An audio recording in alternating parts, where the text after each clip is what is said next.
അതിൽ KSU നൽകിയ പരാതി അത് അട്ടിമറിച്ചത് ADCP M. രാജ്കുമാറാണെന്ന വിവരങ്ങൾ പുറത്തു വരുന്നത് ഞെട്ടിക്കുന്ന സംഭവമാണ്. അത് SIT അന്വേഷിച്ചുകൊണ്ടിരിക്കുകയല്ലേ, ഞാൻ അതിൻ്റെ ഇടയിലേക്ക് ഇങ്ങനെ കമൻറ്റ് പറയണം. SIT അന്വേഷിച്ച് SITയുടെ റിപ്പോർട്ട് തരട്ടെ.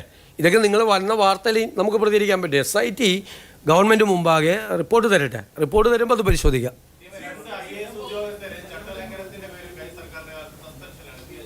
അത് തീർച്ചയായിട്ടും പരിശോധിച്ചുകൊണ്ടിരിക്കുക. നടപടി അതിൻ്റെ അകത്ത്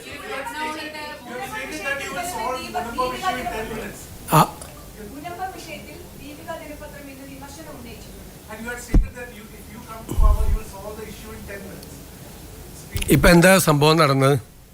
ഇപ്പോൾ ഒരു സംഭവം നടന്ന് നിങ്ങൾ ശ്രദ്ധിച്ച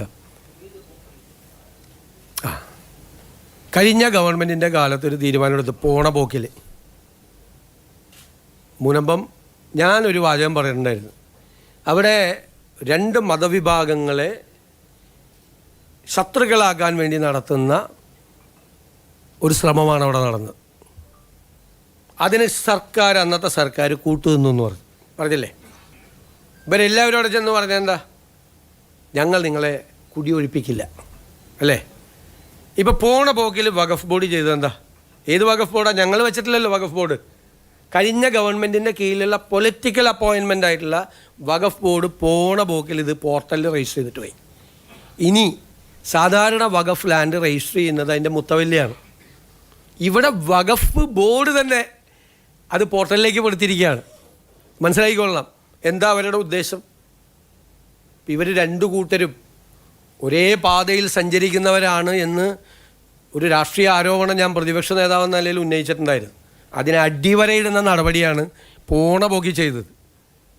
ശരിക്കും വഖഫ് ഭൂമിയാണ് എന്ന് എസ്റ്റാബ്ലിഷ് ചെയ്താൽ ഇവർ എൻക്രോച്ചേഴ്സാണ് അല്ലേ, ഇവർ കയ്യേറ്റക്കാരാ അല്ലേ.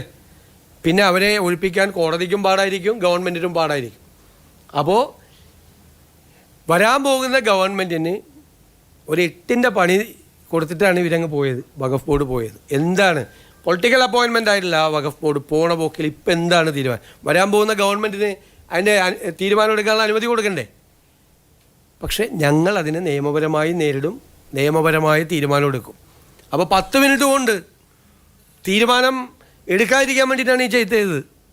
10 മിനിറ്റ് കൊണ്ട് തീരുമാനം എടുക്കാൻ പറ്റാവുന്നൊരു കാര്യം ആ 10 മിനിറ്റ് കൊണ്ട് തീരുമാനം എടുപ്പിക്കാതിരിക്കാൻ വേണ്ടി മനഃപൂർവ്വമായി രാഷ്ട്രീയമായി ചെയ്തതാണ്. ജനങ്ങളോട് അവർ പറയണം, മറുപടി പറയണം എന്തിനാണത് പോർട്ടലിൽ പെടുത്തിയതെന്ന്.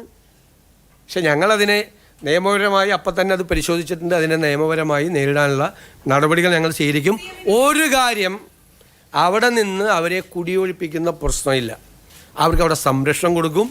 അവർക്ക് അവരുടെ സ്ഥലത്ത് നികുതി നൽകാനുള്ള സംവിധാനം നമ്മളുണ്ടാക്കും. അതിൻ്റെ നിയമപരമായ എല്ലാ തടസ്സങ്ങളും നമ്മൾ 10 മിനിറ്റ് എന്ന് പറഞ്ഞതിന് ശേഷം ഈ വഖഫ് ബോർഡ് ഉണ്ടാക്കിയ നിയമപരമായ പ്രശ്നങ്ങളാണ്. മനസ്സിലായ? വഖഫ് ട്രൈബ്യൂണലിനെ കൊണ്ട് പോലും വഖഫ് ട്രൈബ്യൂണലിലെ തീരുമാനം പോലും വഖഫ് ബോർഡ് പോയി സ്റ്റേ ചെയ്യിപ്പിച്ചു. അറിയാലോ എന്തായിരുന്നു ആ ഗവൺമെൻറ്റിൻ്റെ സ്റ്റാൻഡ് ഇക്കാര്യത്തിൽ. ഇവരെ മതപരമായി ഭിന്നിപ്പുണ്ടാക്കാനുള്ള സംഘപരിവാറിൻ്റെ അതേ അജണ്ട അതിന് കൊട പിടിച്ചു കൊടുക്കുകയാണ് CPM നേതൃത്വം വഹിക്കുന്ന ഗവൺമെൻറ് ചെയ്തത്. ക്ലിയർ ആയല്ലോ ഇപ്പോൾ.